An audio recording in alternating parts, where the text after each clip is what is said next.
लिकल मिन शाहिदीन व शाकिरीन वल्हम्दुलिल्लाहि रब्बिल आलमीन। या इलाही, जब तलक के मेरे जिस्म में जान रहे,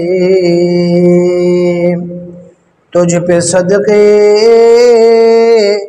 तेरे महबूब पे कुर्बान रहे। मैं रहूं या न रहूं, पर दिल की दुआ है मेरी कि दीन अहमद रहे और इज्जत कुरान रहे। हजारों साल तुझ पर ए मदीना मैं फिदा होता, जो बस चलता तो मर कर भी न तुझसे मैं जुदा होता। ए जन्नत तुझ में हूरो कुसूर रहते हैं, ए जन्नत तुझ में हूरो कुसूर रहते हैं। मैंने भी माना कि ज़रूर रहते हैं। मेरे दिल का तवाफ कर ए जन्नत, मेरे दिल में हुजूर रहते हैं। सारे हजरात मोहब्बत के साथ बावाज़ बुलंद इबादत की नीयत के साथ नमाज वाला दुरूद शरीफ पढ़ लें। अल्लाहुम्मा सल्ली अला मुहम्मद व अला आलि मुहम्मद कमा सल्लैता अला इब्राहीम व अला आलि इब्राहीम इन्नका हमीदुम मजीद। अल्लाहुम्मा बारिक अला मुहम्मद व अला आलि मुहम्मद कमा बारकता अला इब्राहीम व अला आलि इब्राहीम इन्नका हमीदुम मजीद। मेरे वाजिबुल एहतराम दोस्तों और बुज़ुर्गों, सामिईन गिरामी,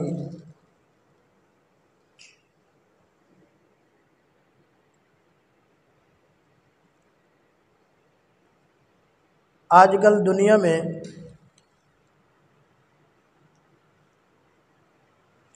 तकरीबन हर बंदा परेशान है।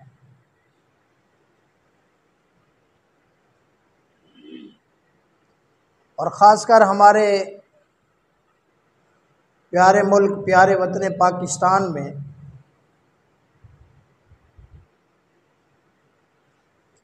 आधे से ज़्यादा हमारा मुल्क पाकिस्तान तकरीबन सैलाब और बारिशों में डूब चुका है।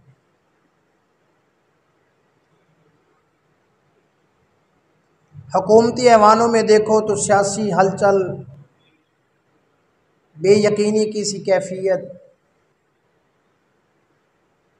परेशानी ही परेशानी है। हर घर में, हर शहर देहात कस्बे में कोई अमीर है या गरीब है, महंगाई का रोना रो रहा है। अखराजात पूरे नहीं होते।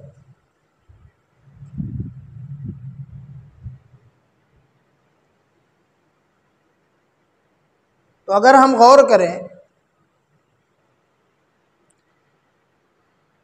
तो ये सारी की सारी चीज़ें अल्लाह का अज़ाब है।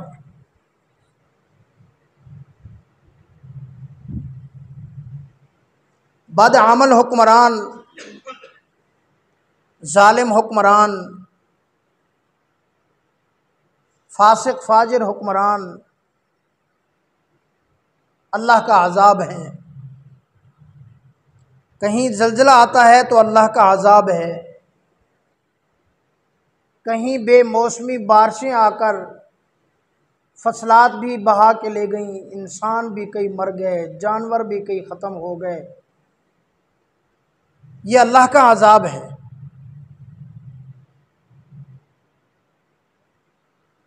और महंगाई की जो सूरत है ये भी अल्लाह का अजाब है।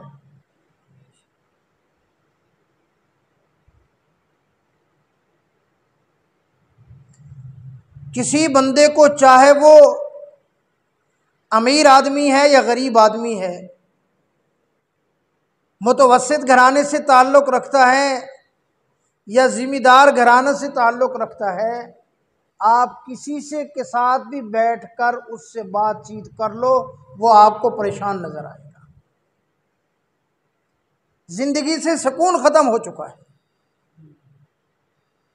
हर बंदा, मेरी बातें थोड़ी सी तवज्जो करना, हज़रत हकीम साहब के हुक्म पर कोई बड़ा बयान नहीं है, मैं सिर्फ ये चंद बातें जो हमारे अंदर हैं ये क्यों है। अब आम तौर पर हम इनको मीडिया की नज़र से देखते हैं, जो हमें टेलीविज़न, केबल, मोबाइल के ऊपर बताया जाता है, जी गर्मी ज़्यादा पड़ी, जो बर्फ़ थी वो पिघल गई, उसकी वजह से बारिशें ज़्यादा हैं, उसकी वजह से सैलाब ज़्यादा है, इंडिया ने पानी छोड़ दिया, फ़लाँ ने पानी छोड़ दिया, फ़लाँ हो गया, फ़लाँ हो गया। और कुछ साइंस की तहकीक हमें बताई जाती है, जी ज़लज़ले आते हैं, ज़मीन की प्लेटें हिल जाती हैं, ये हो जाता है, वो हो जाता है। जितनी भी तहकीकात दीन इस्लाम के ख़िलाफ़ नहीं है, हम सब को मानते हैं, असबाब के दर्जे में ज़ाहिरी तौर पर हम सब के कायल हैं।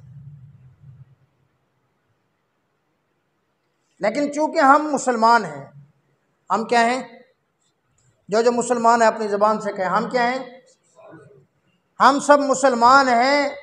अल्लाह रब्बुल आलमीन की ज़ात अक़दस और अल्लाह की वहदानियत पे यकीन रखते हैं और दीन इस्लाम को मानने वाले हैं। हमारा एक सच्चा मज़हब है। हम ये देखेंगे कि हमें इन हालात के अंदर, इन मामलात के अंदर दीन इस्लाम क्या कहता है। हुज़ूर सल्लल्लाहु अलैहि वसल्लम ने क्या फरमाया है, हमें अल्लाह ने क्या बताया है, इन अहकामात के अंदर हमारी क्या रहनुमाई की गई। क्योंकि जो सच्चा मुसलमान है, सच्चा मोमिन है, उसके ऊपर जो भी हाल आए, जो भी उसके ऊपर परेशानी आए, कोई बीमार है, कोई परेशानी है, तंगदस्ती है, गुर्बत है, महंगाई है, तो मोमिन की निगाह अल्लाह की तरफ जाती है। मैं अक्सर कहा करता हूँ कि हम में से अगर कोई बंदा कमज़ोर ईमान वाला भी है ना, कमज़ोर ईमान वाला, जब उसके सामने दुनिया के सारे असबाब ख़त्म हो जाते हैं तो वो भी कहता है यार अल्लाह मालिक है। सारे कह दो, कौन मालिक है? अल्लाह मालिक है। अब ये सारी की सारी जितने भी हालात हैं, ये नहीं है, और बाज़ लोग जाहिल कहते हैं जी इस्लाम तो आया था 1450 साल पहले, अब क्या, अब साइंस को देखो और हुकूमतों को देखो और ये तरक्की करो, ये तरक्की करो, ये तरक्की। अल्लाह की कसम, दीन इस्लाम 1400 साल पहले भी मुसलमान की रहनुमाई करता था। इमामुल अंबिया सल्लल्लाहु अलैहि वसल्लम के अहकामात आज भी मुसलमान की रहनुमाई करते हैं और क़यामत तक इंशाअल्लाह हुज़ूर सल्लल्लाहु अलैहि वसल्लम के अहकामात मुसलमान और ईमान वाले की रहनुमाई करते रहे। अल्लाह रब्बुल आलमीन ने कुरान मजीद में फरमाया, ज़हरल फ़सादु फ़िल बर्रि वल बहरि बिमा कसबत अयदीन नास लियुज़ीक़हुम बअज़ल्लज़ी अमिलू लअल्लहुम यरजिऊन फरमाया ज़मीन के ऊपर जो कुछ भी होता है, ज़मीन के ऊपर जो फसाद आता है, तरी के ऊपर जो फसाद आता है, खुशकी के ऊपर जो फसाद आता है, तरी के ऊपर जो फसाद आता है, फरमाया लोगों के लिए जो मामलात होते हैं, जो चीज़ें उनके सामने आती हैं, चाहे वो महंगाई की सूरत में आ जाए, वो सैलाब की सूरत में आ जाएं, वो गलत हुक्मरानों की सूरत के अंदर आ जाएं, फसाद फिल बर्री वल बहर बिमा कसबत ऐदिन नास, वो लोगों के अपने हाथों की कमाई है। जैसे तुम अमल करोगे वैसे अल्लाह की तरफ से, वैसे ही हमारे ऊपर अल्लाह की तरफ से हुक्म आएगा। अगर हम अल्लाह को राज़ी करेंगे, अल्लाह की तरफ से हमारे लिए हालात बेहतर होते चले जाएंगे। अगर हम अल्लाह की नाफरमानी करेंगे फिर अल्लाह की तरफ से हमारे लिए हालात भी बुरे आएंगे। एक हदीस पाक में आता है, फरमाया इंसान जो भी अमल करता है उसके अमल आसमान के ऊपर दो दरवाजे हैं, एक दरवाजे से इंसान के अच्छे या बुरे आमाल जाते हैं और दूसरे दरवाजे से उसके आमाल के मुताबिक अल्लाह के हुक्म और फैसले नाजिल होते हैं। आज हमें अपने अमाल के ऊपर गौर करना चाहिए, आज हमें अपने बातों के ऊपर गौर करना चाहिए, आज हमें अपनी ज़िंदगी के ऊपर गौर करना चाहिए। हज़रत सैयदना अली अल मुर्तज़ा रज़ी अल्लाह तआला अन्हु ने रिवायत किया है, तिरमिज़ी शरीफ के अंदर रिवायत मौजूद है। हज़रत सैयदना अबू हुरैरा रज़ी अल्लाह तआला अन्हु से भी वही रिवायत मौजूद है। फरमाया कि एक ज़माना आएगा, एक वक्त आएगा, गनीमत का माल इंसान अपना माल समझेंगे। गनीमत का ये जो हुकूमती ख़जाने में माल होता है इसको हुक्मरान अपना माल समझेंगे, इसको अपनी ज़ाती मिल्कियत समझेंगे, इसको अपनी ज़ाती जगीर समझेंगे।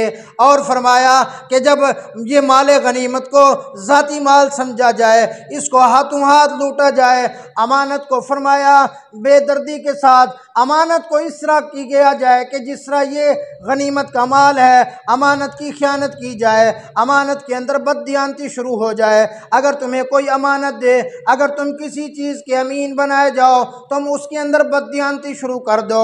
अल्लाहु अकबर। तीसरे नंबर पे इमाम अल-अंबिया सल्लल्लाहु अलैहि वसल्लम ने इरशाद फरमाया जब तुम ज़कात को अपने ऊपर बोझ महसूस करने लगो, ज़कात देने को तुम तावान महसूस करो, जब तुम दुनिया के अंदर देखो कि तुम्हारे कौम के जो बड़े होंगे वो फासिक फाजिर होंगे, वो फरमाया जब तुम बड़े लीडर देखोगे, दुनिया के कमीने तरीन इंसान तुम्हारे बड़े लीडर होंगे, तुम्हारे चोर डाकू बड़े लीडर बन जाएंगे, तुम्हारे जानी शराबी बड़े लीडर बन जाएंगे, तुम्हारे नशई लोग बड़े लीडर बन जाएंगे।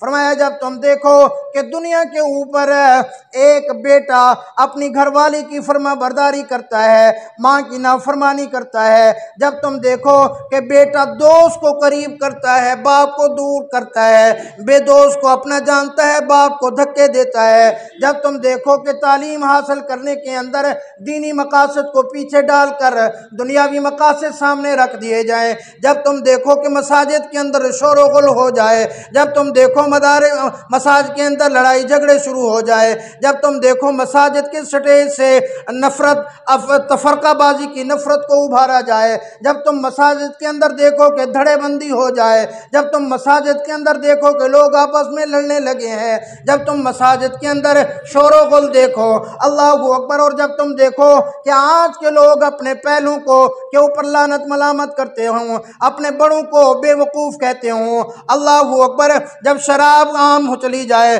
शराब की महफिलें लगाई जाए, जब ज़िना आम हो जाए, जब ज़िना आम किया जाए, जब तुम देखो कि गाने बजाने की मजलिसें आम हो जाएं, नाचने वाली आम हो जाएं, फरमाया जब तुम ये हालात देखो, जब तुम्हें पता लगे कि दुनिया के ऊपर इस तरह के हालात आ जाएं, तो उस वक़्त तुम इंतज़ार करो कि तुम्हारे ऊपर फिर अल्लाह का अज़ाब नाजिल होगा।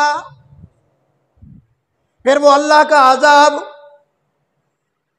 सैलाब की सूरत में भी आ सकता है, वो अल्लाह का अज़ाब सुर्ख तेज़ आंधियों की सूरत में भी आ सकता है, फिर वो अल्लाह का अज़ाब जल्जलों की सूरत में भी आ सकता है, फिर वो अल्लाह का अजाब महंगाई की सूरत में भी आ सकता है, फिर वो अल्लाह का अजाब तुम्हारे शक्लों को कुत्ते, खंजीर और बंदर में तब्दील करने की सूरत में भी आ सकता है, फिर वो अल्लाह का अजाब ये भी आ सकता है कि ज़मीन यूँ फटे और तुम उसके अंदर धंसा दिए जाओ, फिर तुम उस वक़्त अल्लाह के अजाब की इंतज़ार करो, अल्लाह का अजाब तुम्हारे ऊपर आ जाएगा। ईमानदारी से बताओ, ये जो हदीस पाक मैंने आपके सामने बयान की है, क्या हमारे मुआशरे में ये सारे काम नहीं हो रहे? अल्लाहु अकबर। हुजूर सल्लल्लाहु अलैहि वसल्लम ने फरमाया कि जब माले गनीमत को ज़ाती माल समझा जाए, आज ज़रा हुक्मरानों की तरफ नज़र उठा के देखो, अपनी सियासत के लिए अपनी सियासत के लिए हुकूमती ख़जाने को कितनी बेदर्दी से लूटते हैं, लोगों को ख़रीदते हैं, लोगों के ऊपर बेजा खर्च करते हैं। अल्लाहु अकबर। आज हमारा आधे से ज़्यादा मुल्क डूबा हुआ है, हमारे हुक्मरानों को अपनी सियासत से फुर्सत नहीं है। ये माले गनीमत, ये सरकारी ख़जाना इस कौम के लिए ऊपर खर्च करने के लिए था। अल्लाह की कसम, जब मैंने वो सैलाब के अंदर देखा, आप लोगों में भी वो वीडियो देखी होगी, एक बाप रोता हुआ नजर आता है, कहता है हाय मेरे बच्चे, हाय मेरे बच्चे पानी के अंदर चले जाए, हाय मेरे बच्चे पानी के अंदर डूब गए, हाय मेरे बच्चे कहाँ चले जाए, कहाँ गए। बूढ़ा बाप है, रोता है, उसका कोई पुरसान हाल नहीं है। एक औरत की वीडियो देखी कि वो रो रही है मेरी बच्ची, हाय मेरी बच्ची डूब गई, हाय मेरी बच्ची चली गई, है कोई मेरी बच्ची को तो बचा लो, है मेरी बच्ची पानी के अंदर चली गई। अरे हुक्मरानों को अपनी सियासत से फुर्सत नहीं है, वो कौम की तरफ इन सैलाब के अंदर डूबने वालों की तरफ क्या देखेंगे।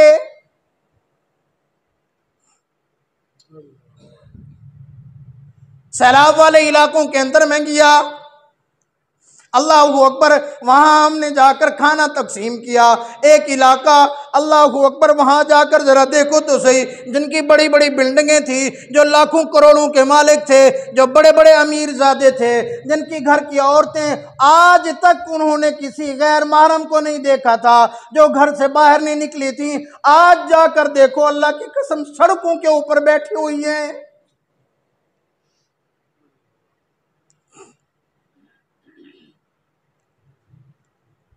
कितनी बेहस हो गए हम मुसलमान।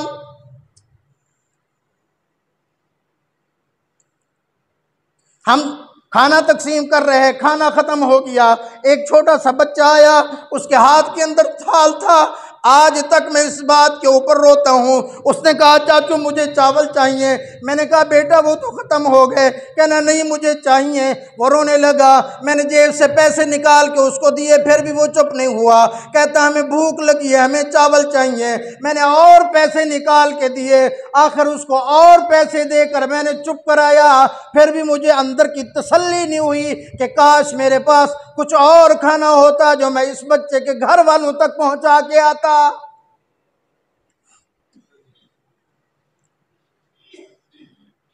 कहां गए आज हमारी मुसलमानी। तो फरमाया हदीस पाक के अंदर आता है, माले गनीमत को हुक्मरान अपनी जाती मिल्कियत समझेंगे, जाती तौर पर उसको अपना माल समझेंगे, बेदरीग उसको नाजायज तरीके के ऊपर खर्च करने लगेंगे। अमानतदार अमानत के अंदर खयानत करेगा। आज देख लो, कोई मुसलमान किसी के पास 1 लाख रुपया अमानत रखवा के देखो, महीने के बाद उसके पास मांगने के लिए जाओ, वो तरह तरह के बहाने करेगा, तरह तरह की बातें करेगा। शायद ही कोई ईमानदार हो जो चुप करके उठा के दे दे, वरना कहेगा यार मैं ऐसा ऐसा दे दूंगा, मेरे काम लग गए हैं, मैं परेशान था, मेरी ये मजबूरी हो गई, मेरी ये मजबूरी हो गई। अल्लाहु अकबर। वो ये नहीं कहेगा कि देख एक बंदे ने तुझे अमीन बना के अमानत तेरे सुपुर्द की, तूने उसके अंदर खयानत कर दी। आज हमारे जो हुक्मरान बैठे हैं, ये जो हमारे ऑफिसर बैठे हैं, ये जो महकमों के अंदर बैठे हैं, ये सारे इस उम्मत, इस पाकिस्तानी कौम के अमीन हैं। बताओ कौन सा ऐसा कौन सा बैठा है हुक्मरान, ऐसा कौन सा बैठा है अफसर जो बगैर रिश्वत के काम कर देता है, जो बगैर किसी लिए कुछ दिए या बगैर किसी सिफारिश के काम करता है। यह अमानत के अंदर खयानत है। क़यामत वाले दिन इनको जवाब देना पड़ेगा।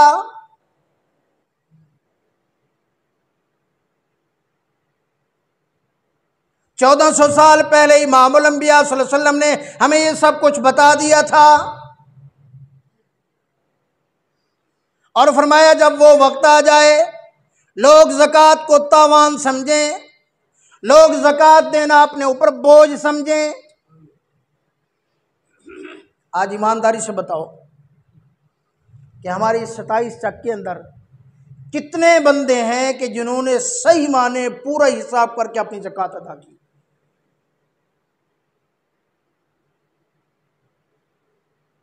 बमुश्किल 2-4%। ये देखे ना, किसी के ऊपर तंज इतराज नहीं है, हम सब इसमें मुजरिम हैं। हम सबको अपने गिरेबान में झांकना चाहिए, हम सब अपने गिरेबान में देखें। ये हुक्मरान बुरे हैं, बेशक है, ये भी हमारे आमाल की सजा है। नेक लोगों पर हुक्मरान नेक आया करते हैं।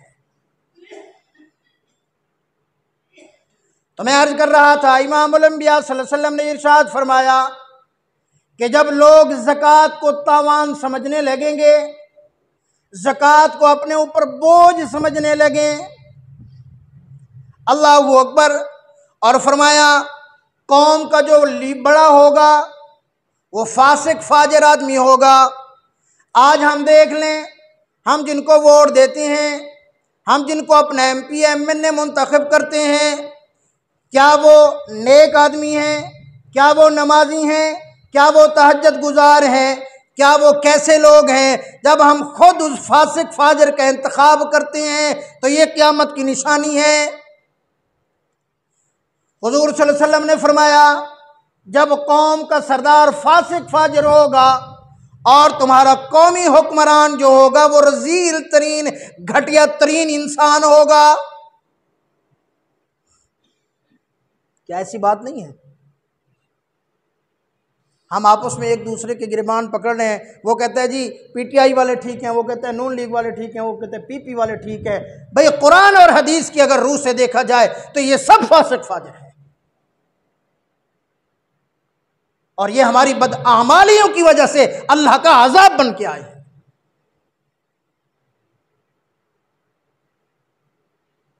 सियासी बात नहीं है, कुरान और हदीस की नज़र से देखो। मेरे आका ने फरमाया कि जब तुम देखो फासिक फाजिर तुम्हारी कौम के बड़े हैं और तुम्हारे जो लीडर हैं रजील तरीन कमीने तरीन शख्स हों।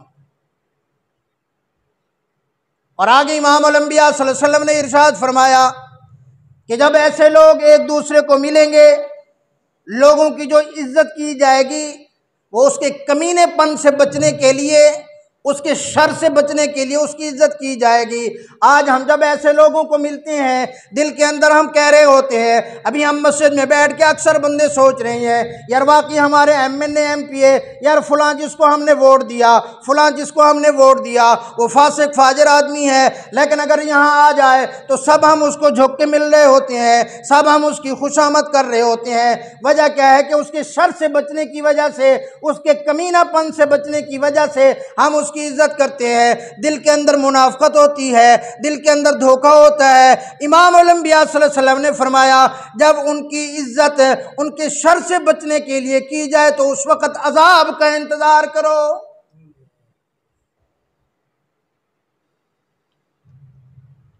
और फरमाया जब बेटा अपनी घरवाली की फरमाबरदारी करेगा, अपनी मां की नाफरमानी करेगा। आज कौन सा नौजवान ऐसा है जो अपनी घरवाली के बात पर अपनी मां की बात को तरजीह दे? घरवाली की फर्मा बरदारी, माँ बाप के लिए कहते हैं इन बुढ़ों को क्या पता, इनको जदीद दुनिया का क्या पता। जो अपने दोस्त को करीब करे, अपने बाप को धक्के दे, जो अपने दोस्त का भरम रखे, अपने बाप को कोई भरम न रखे, अपने बाप को तरह तरह की बातें करना शुरू कर दे। ये जितने सफेद बालों वाले सफेद रीछ बुजुर्ग बैठे हैं, तन्हाई में जरा इनसे पूछ कर देखो, तुम्हारी औलाद तुम्हारा कितना एहतराम करती है, तुम्हारी औलाद तुम्हारा कितना अदब करती है, तुम्हारी औलाद, तुम्हारे नौजवान तुम्हारे पास कितना आते हैं। आपको जब ये अपने दिल का दुखड़ा सुनाएंगे तो आपको पता चल जाएगा कि इस कौम के ऊपर अल्लाह का अजाब ना आए तो और क्या हो। आज तो जदीद दौर है, वीडियो के ऊपर आप देख लो। मैंने एक जगह देखा, अल्लाह अकबर, एक बाप है सफेद रीछ बेचारा, उसके बेटे मिलकर उसको कहते हैं कि ये जो जमीन का टुकड़ा है ये हमारे नाम कर दो। वो कहते हैं मैं तुम्हारे नाम नहीं करूंगा। वो उसको मारते हैं, मार मार के उसे घर से निकाल देते हैं। कई जगह वीडियो के अंदर देखा, मां को सगे बेटे डंडों बरसा बरसा के अपनी सगी मां को मार रहे हैं। बताओ फिर अल्लाह का अजाब ना आए तो क्या आए। आज बेटा बेगम की हर फरमाइश पूरी करने के लिए तैयार है, उसकी हर बात मानने के लिए तैयार है, उसके ऊपर नाजायज खर्चा करने के लिए तैयार है, लेकिन बेटे के पास 5 मिनट नहीं है अपनी बीमार माँ की हाल अहवाल पूछ ले, अपनी बीमार माँ की दवाई का पूछ ले, अपनी बीमार माँ के साथ बैठकर उसको दवाई खिला दे। बेटे के पास इतनी 5 मिनट भी नहीं है।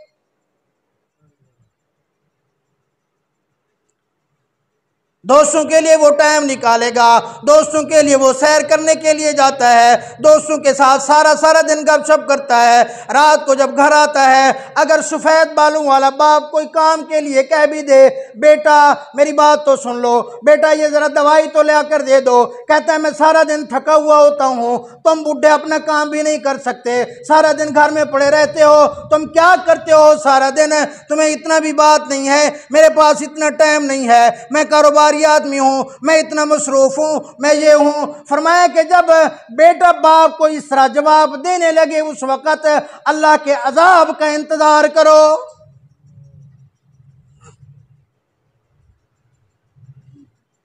मैं नौजवानों की खिदमत में एक दरख्वास्त करूंगा, आपके बाप को बेशक ब्लड प्रेशर जहरी तौर पर डॉक्टर ने कहा, उनको कहा कि तेरे बाप की शुगर हाई है, तेरी माँ की शुगर इतनी हाई है, तेरे बाप का तेरी माँ की ब्लड प्रेशर हाई है, अल्लाह की कसम तू जरा 1-2 दिन 1 हफ्ता मेरी इन बातों पर अमल कर ले। जब शाम को तू घर आए 1 किलो सेब लेके आ जा, उनको आकर काट के अपने बाप और अपनी माँ के साथ बैठकर 5 मिनट अपने हाथों से उनको खिला दे।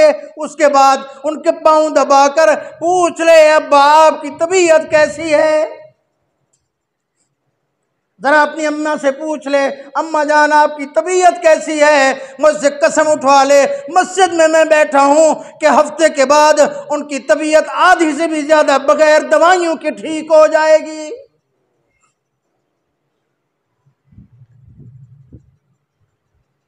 इनको बूढ़ा तेरी आदतों ने कर दिया है, इनको बीमार तेरी इन आदतों ने कर दिया है।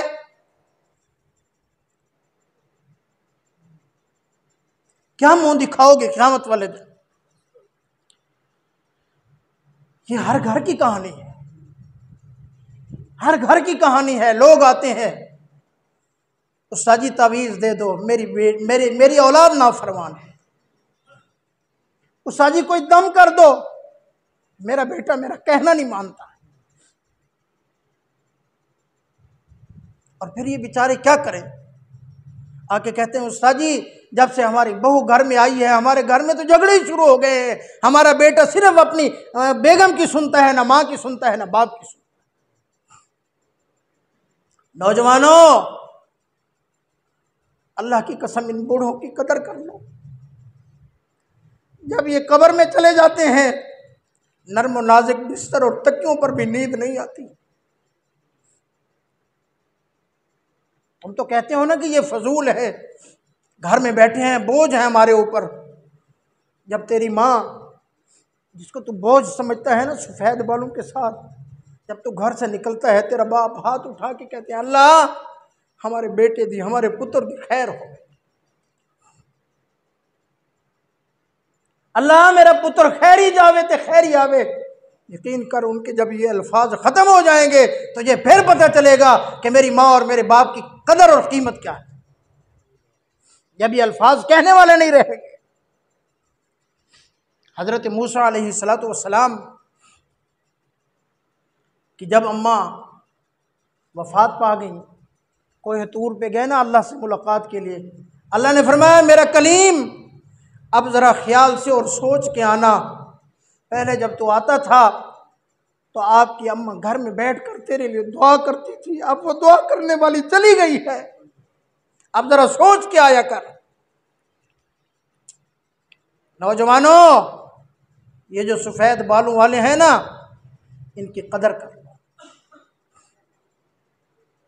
इनकी खिदमत कर लो। अल्लाह की कसम इनकी खिदमत तुम्हें दुनिया में भी ऊंचा मकाम दे देगी और आखिरत के अंदर भी ऊंचा मकाम दे देगी। वरना जैसा तुम इनके साथ करोगे वैसा तुम्हारी औलाद तुम्हारे साथ करेगी, तैयार रहना। जैसा बीज तुम बो रहे हो वैसा तुम्हारी औलाद तुम्हारे लिए काटेगी। अगर किसी के वालिदैन उसकी ज़्यादतियों के बावजूद इस दुनिया से चले गए हैं, उनकी कब्र के ऊपर जाकर पढ़ो, उनके लिए इसाले सवाब करो, उनके लिए सदका करो, उनके लिए खैरात करो, अल्लाह से माफ़ी मांगो, उनकी कब्र के ऊपर जाकर रो रो कर उनके लिए इसाले सवाब करो। शायद अल्लाह पाक तुम्हारे लिए कोई आसानियाँ पैदा कर दे बुढ़ापे के अंदर। बहरहाल मैं अर्ज़ कर रहा था, इमामुल अंबिया सल्लल्लाहु अलैहि वसल्लम ने इरशाद फरमाया, जब तुम देखो कि लोग अपनी घरवाली की फर्माबरदारी करते हैं और अपनी माँ को नाफरमानी करते हैं, जब तुम देखो कि अपने दोस्त को करीब करते हैं, अपने बाप को दूर करके अपने बाप को घर से धक्के देते हैं,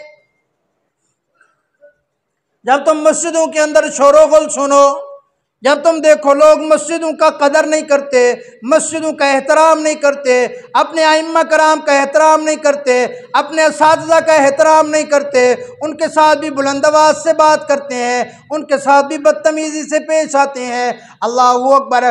और बड़ी अजीब बात, बड़ी अहम बात, मेरी बात पर तवज्जो रखना, फरमाया जब तुम तालीम को देखो, तालीम हासिल करने के लिए लोगों का मकसद दीन न रहे बल्कि दुनिया बन जाए, तो उस वक़्त अल्लाह के अजाब का इंतज़ार करो।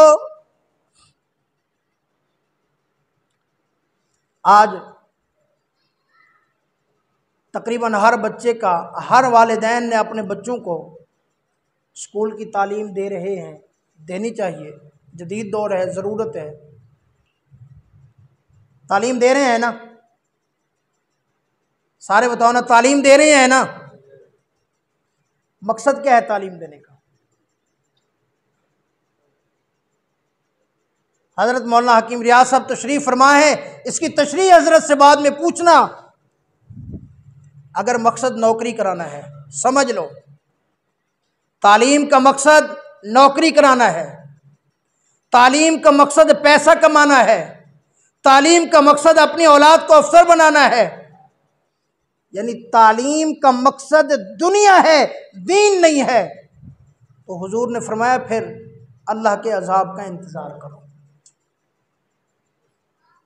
मैं ये नहीं कहता कि स्कूल की तालीम न दो, ज़रूर दो, ज़रूरत है, लेकिन उसको कम से कम कुरान ज़रूर पढ़ाओ, उसको इतनी अदब ज़रूर सिखाओ कि बुढ़ापे के अंदर जब तुझे आसरे की ज़रूरत तो पड़े तो उसको इतना पता हो कि मेरे अब्बा के, मेरी अम्मा के मेरे ऊपर कितने हुकूक हैं, ये दीन वो जानता होगा, तो इंशाअल्लाह आपको बुढ़ापे में परेशान नहीं करेगा। तो मेरे भाई, इमामुल अंबिया सल्लल्लाहु अलैहि वसल्लम ने इरशाद फरमाया कि जब तालीम का मकसद सिर्फ दुनिया कमाना हो जाए, या मैं यूँ भी कह सकता हूँ जब उलमा भी सिर्फ दीन को छोड़कर दुनिया को मकसद बना लें, कोई बयान करता है तो मकसद दुनिया है, नात खानी करता है तो मकसद दुनिया है, तालीम हासिल करता है तो मकसद दुनिया है। अल्लाहू अकबर। और फरमाया जब शराब आम पी जाए, आज देखो दुनिया के ऊपर शराब की महफिलें लगाई जाती हैं। आज ही आज हमारे यहाँ महफिल है, आज बज़ाहिर शादी की महफिल है, शादी की मजलिस है, जागे रात है, शादी की एक पहले रात को जागे रात शादी की है, उसके अंदर आम शराब पी जाती है। फरमाया जब शराब आम पी जाए, जो गाने बजाने वालियाँ आम हो जाएं, आज हर घर के अंदर कंजर खाना है, हर एक की जेब के अंदर कंजर खाना है, हर एक के घर के अंदर कंजर खाना है। हर जगह आज ये डांसने वाली, नाच गाना करने वाली, ये नाच गाना कर रही हैं। हर नौजवान के कानों के अंदर गाने लगे हुए हैं, हर नौजवान बच्ची के घर के अंदर भी कानों के अंदर उसने गाने बजाने सुनने के लिए आलात लगा रखे हैं। फरमाया कि जब गाने बजाने वालियां आम हो जाएं, गाने बजाने वालियों को इज्जत दी जाने लगे, गाने बजाने वालियों को फनकारा कहा जाने लगे, गाने बजाने वालियों को कौमी अवार्ड तक दिए जाएं, फरमाया उस वक़्त अल्लाह के अजाब का इंतज़ार करो। और फरमाया जब आलात मूसीकी, गाने बजाने के आलात आम हो जाएं, ये ढोल बाजे आम हो जाएं, फरमाया आलात मूसीकी जब ये आम हो जाएं, उस वक़्त फिर अल्लाह के अजाब का इंतज़ार करो। आज मेरे भाई देखो, ये हुजूर सल्लल्लाहु अलैहि वसल्लम ने जो फरमाया, ये एक मुख्तसर हदीस के अल्फाज मैंने उसको आपके सामने अर्ज़ किए, इधर उधर की बात नहीं की, उसकी तशरीह मैंने आपके सामने रखी। ईमानदारी से बताओ, क्या ये सारी की सारी चीज़ें आज हमारे मुआशरे और घरों में नहीं हो रही? नहीं हो रही हमारे घरों में। आज एक दूसरे का एहसास खत्म हो गया। अल्लाहू अकबर। मुसलमान तो वो था जिसकी बुनियाद इस्लाम की मेरे आका सल्लल्लाहु अलैहि वसल्लम ने रखी। ज़रा तारीख़ का मुताला करके देखो, हदीस का मुताला करके देखो। फरमाया एक साहब ये रसूल जंग के अंदर हैं, ज़ख्मी हुए, उनके भाई उनके लिए पानी लेके आए, पानी उन्होंने मांगा, अभी वो पानी अपने भाई के पास लेके जा रही हैं, साथ में पड़ा एक दूसरे जख्मी ने पानी मांगा।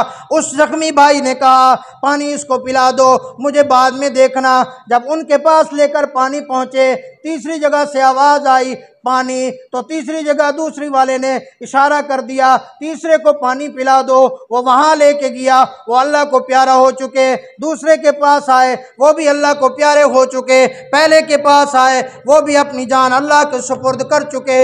एक दूसरे के ऊपर आखिरी वक्त भी एक दूसरे के ऊपर अपनी जान को कुर्बान कर दिया। मैं पहले ये नहीं कहा। इसी तरह फरमाया हदीस पाक के अंदर आता है, एक साहबी रसूल के घर एक छोटी सी कहीं से आई। उसने सोचा यार मेरे घर तो आज का खाना पकाना है, ये साथ वाला जो घर है ये ज़्यादा मुस्तहिक है, उसने वहाँ भेज दी। उसने सोचा अगला मुस्तहिक है, उसने आगे भेज दी, उसने फिर आगे भेज दी। 7 घरों का चक्कर काट कर वो सीरी फिर पहले उसी घर के अंदर वापस आ गई। हमें इस्लाम ने तो ये सिखाया था, हमें इस्लाम ने तो ये मुआशरा दिया था, हुजूर सल्लल्लाहु अलैहि वसल्लम ने इस मुआशरे की तलकीन फरमाई थी। आज हम कहाँ गए? अभी पिछले दिन मैं देख रहा था फैसलाबाद के अंदर मीडिया के ऊपर देखा कि एक नौजवान ने अपनी पहले 2 बेटियों को छुरी के साथ ज़िबा किया। ज़िबा करने के बाद उसने एक ख़त लिखा, उस ख़त के ऊपर भी खून के धब्बे थे। कहने लगे खाने पीने के लिए कुछ नहीं है, हम किराए के मकान में रहते हैं, 16,000 रुपया उसका किराया हो चुका है, वो किराए के लिए तंग करता है। अब मेरे पास इतना पैसे नहीं मैं अपनी बच्चियों को कुछ खिला सकूं, मैं मकान का किराया कहाँ से दूंगा? इसीलिए मैंने फैसला किया पहले अपने बच्चियों को मैंने ज़िबा कर दिया, अब मैं खुद भी अल्लाह के पास जा रहा हूँ। अगर कल क़यामत वाले दिन हुजूर सल्लल्लाहु अलैहि वसल्लम ने पूछ लिया कि बताओ ये जो मुसलमान था ये भी तुम्हारा भाई था, घर में कुछ ना होने की वजह से अपनी बच्चियों को ज़बह करके अपनी जान दे के आया, तुम इसका जवाब दो। तुम्हें अल्लाह ने फुर्सत दी थी, तुमने इसकी मदद क्यों नहीं की थी? आज भी सैलाब वाले इलाकों के अंदर जाकर देखो, लोग भूख और प्यास से तड़प रहे हैं, उनके घर उजड़ चुके हैं, उनके जानवर ख़त्म हो चुके हैं, उनके मकानात बह चुके हैं, उनके अपने कई औलाद भी पानी के अंदर बह चुकी है। लेकिन हमारे जो हुकूमती लोग हैं, हमारा जो मीडिया है, उनको सिर्फ सियासत से फुर्सत नहीं मिलती। सियासत से फुर्सत मिलेगी तो वहाँ जाएंगे। अगर क़यामत वाले दिन उन लोगों का हमसे पूछ लिया गया तो हम अल्लाह के यहाँ क्या जवाब देंगे? मेरे भाई वापस आए, वापस आए, वापस आए। हुजूर ने फरमाया जब ये हालात हो जाए तो फिर अल्लाह का अजाब का इंतज़ार करो। वह अजाब सैलाब की सूरत में आ सकता है, जल्जले की सूरत में आ सकता है, नाजायज़ हुक्मरानों की सूरत में आ सकता है, वो अजाब महंगाई की सूरत में आ सकता है, वो अजाब किसी भी सूरत में आपके ऊपर नाजिल हो सकता है। और आज हर बंदा उस अजाब में मुब्तला है, हर बंदा उस अजाब तले है। एक हदीस पाक में आता है, फरमाया जब अल्लाह ने ज़मीन को बनाया ना, ज़मीन हिलने लगी तो अल्लाह ने पहाड़ों को उसके अंदर गाड़ कर मेखें लगा दी, ज़मीन रुक गई। पूछा गया ऐ अल्लाह, ये पहाड़ तो ज़मीन से भी ज़्यादा मजबूत है, ज़्यादा ताकतवर है। फरमाया हाँ, इससे भी ताकतवर है। अल्लाह है, फरमाया लोहा इससे ज़्यादा ताकतवर है, लोहाड़ को तोड़ देता है। अल्लाह को इससे भी ज़्यादा ताकतवर है। फरमाया हाँ, आग लोहे से भी ज़्यादा ताकतवर है, वो लोहे को पिघला देती है। अल्लाह आग से भी कोई ताकतवर है? फरमाया हाँ, आग से पानी ज़्यादा ताकतवर है जो आग को भी बुझा देता है। अल्लाह पानी से भी कुछ ज़्यादा ताकतवर है। फरमाया हवा पानी से ज़्यादा ताकतवर है। ये पानी को उठाकर कहाँ कहाँ ले जाती है, कहाँ कहाँ बहा देती है। ये बारिशों का बसना, ये सैलाबों का आना, ये हवा के ज़रिए से होता है। अल्लाह हवा से भी कोई ताकतवर है? फरमाया हाँ, हवा से भी ताकतवर है। बताऊँ आपको? फरमाया जो बंदा सदका करता है, सदका देने वाला मोमिन आदमी, फरमाया वो हवा से भी ज़्यादा ताकतवर है कि वो हर आने वाली कोई भी मुसीबत हो, कोई भी वबा हो, कोई भी अजाब हो, फरमाया सदका उस मुसीबत अजाब को टाल देता है। समझ आई है तो सुभान अल्लाह तो कह दो। फरमाया सदका। शैतान एक दिन किसी आबिद को मिला, पूछा कि आज जो भी आप पूछोगे मैं जवाब दे दूंगा, सही जवाब दूंगा, सच्चा। अल्लाह वाले ने पूछा ये बता कि तेरे दोस्त कौन लोग हैं? उसने कहा जिसको ज़्यादा गुस्सा आता है और वो बर्दाश्त नहीं कर सकता, वो मेरा दोस्त है। गुस्से के अंदर क्या क्या बक देता है। ओ जी मैंने तलाक दे दी, गुस्से में था। ओ जी मैंने फलां का सर फाड़ दिया, गुस्से में था। मैंने ये काम कर दिया, गुस्से में था। फरमाया ये मेरा दोस्त है। और फरमाया बखील ये मेरा दोस्त है। बखील भी फरमाया मेरा दोस्त है, जालिम भी फरमाया मेरा दोस्त है। तो मेरे भाई ये देखें, बखील भी और ये भी, तो हम एक दूसरे का ख्याल करें जहाँ भी हो, जिस जगह भी हो। मेरे आका ने फरमाया अगर तुम रात को पेट भर के सोए और तुम्हारा हमसाया भूखा रहा तो सारी रात तुम्हारे ऊपर अल्लाह की लानत बरसती है। ये हमारे भाई किसी भी ज़रिए से सैलाब वालों की आप इमदाद करें, वहाँ तक ख़ुद पहुँचें। अल्लाह ने आपको फुर्सत दी है, वहाँ तक जाएं। ख़ानदानों के ख़ानदान जिन्होंने कभी भी, जिनकी मस्तूरात ने घर से बाहर कदम नहीं रखा था, अल्लाह की कसम आज भी आप हो गया, रोडों के ऊपर बैठी हैं, उनके सर के ऊपर छत नहीं, कपड़ा नहीं है, पर्दा नहीं है उनका। ये ना हो, ये हालात कभी हमारे ऊपर भी आ सकते हैं। लिहाजा फ़िक्र करें और अपनी औलाद को दीनी तालीम दें ताकि वह आपका कदर पहचान सके, आपकी इज़्ज़त पहचान सके। हमारा मदरसा है छिताली अड्डे। हम अल्हम्दुलिल्लाह हज़रत मौलाना हकीम रियाज साहब का बेटा भी हमारे पास पढ़ता है। मिडिल तक तालीम देते हैं, इंग्लिश मीडियम मुकम्मल और दर्जा हिफ़्ज़ कुरान मजीद क़िरात के साथ, तजवीज़ के साथ, तर्जमे के साथ पढ़ाते हैं। बहुत सारे अखराजात हैं वैसे तो, लेकिन फ़िलहाल जो हमें ज़रूरत है, गर्मी का मौसम है, लोड शेडिंग काफ़ी है। लोड शेडिंग ना हो तो बिल इतना ज़्यादा है कि एक मदरसे मस्जिद वालों को अदा करना मुश्किल हो जाता है। हमने मशवरा किया है कि हम सोलर प्लेट और सोलर पंखे लगाएं। अल्हम्दुलिल्लाह हमारे पास 4 पंखे लग गए हैं। 2 प्लेटें दोस्तों ने इसी तरह दी हैं। 2 पंखे और 1 प्लेट, ज़्यादा नहीं। पंखा एक आता है 6-7 हज़ार का और प्लेट आती है तकरीबन 10-12 हज़ार की। कोई साथी अपने वालिदैन के इसाले सवाब के लिए और अपना हिस्सा मिलाने के लिए कोई पंखा लेके दे दे, कोई प्लेट लेके दे दे। अगले दिन एक जगह मैंने बयान किया तो मैंने पंखे का हक कहा। हकीम साहब एक बंदा आया, मुझे यूँ दिया एक पंखे के पैसे, कहने लगा उस्ताद जी मेरी अम्मी फौत हो गई, आप उसके लिए दुआ करें। आप यकीन करो जब मैं उस पंखे को देखता हूँ फ़ौरन मेरे दिल में ख्याल आता है, मैं उसकी वालदा के लिए हाथ उठा के दुआ करता हूँ, अल्लाह उस बंदे ने ये किया है, ये बच्चे कुरान पढ़ रहे हैं इस पंखे के नीचे, मौला इसकी माँ को जन्नत की हवाएं लगवा दे। और मुझे अल्लाह की ज़ात से यकीन है कि जब वो बच्चे कुरान पढ़ते होंगे अल्लाह उसकी माँ के ऊपर जन्नत की हवाएं चलाते होंगे। तो हमें सिर्फ 2 पंखे और 1 प्लेट की ज़रूरत है फौरी तौर पर, जो हमें ज़रूरत है।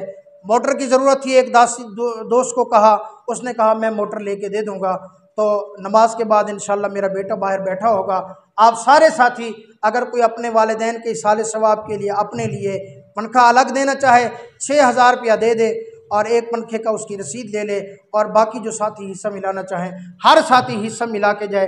अल्लाह अमल करने की तौफीक अता फरमाए। व आखिर दावाना अनिल हम्दुलिल्लाह।